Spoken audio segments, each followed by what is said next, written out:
hii jamii yetu ya hasa yetu na jamii ya aina moja, ni mara nyingi hawapendi sana kuzungumza na watoto wao wa kike masuala ya hedhi. Kwa hiyo pia inatupa ugumu fulani namna ya kuwawezesha watoto namna gani ya kuzungumza na wazazi wao kuweza kuwanunulia hizi taulo za kike. Kwa hiyo imekuwa pia changamoto mtoto aweze kuwasiliana vipi na mzazi ili aweze kumpa mahitaji hayo.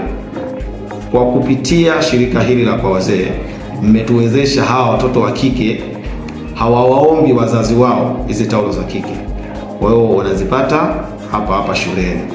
Jamii hii ni jamii ambayo inaelewa nini maana ya elimu, lakini kwenye masuala ya kuhusu mtoto wa kike bado wako nyuma sana.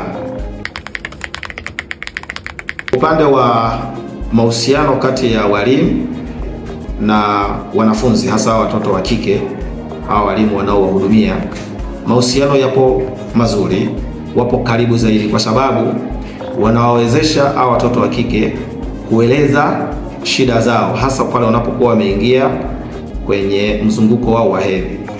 Wana kauli moja wanayoitumia kwamba mwalimu fulani tayari, wakitaja tu wakisema neno tayari, basi anamwambia nenda ukachukue zile taulo mara zilipo, nenda ukampelekee mwanafunzi wende ajistiri.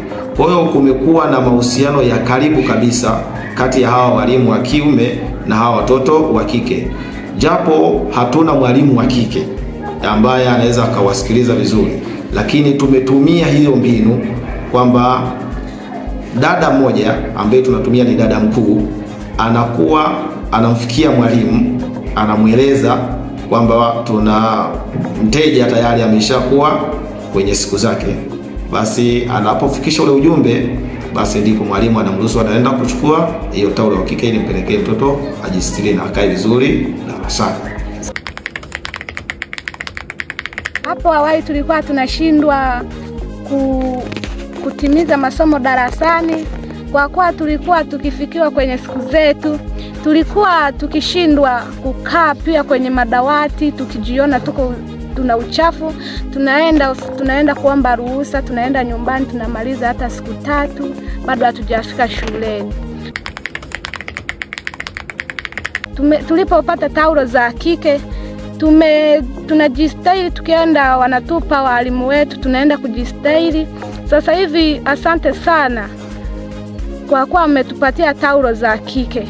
Sasa hivi tunafaulu sana madarasani, tukiingia kwenye siku zetu tunajistiri, tunahudhuria masomo yetu, hatupotezi masomo darasani.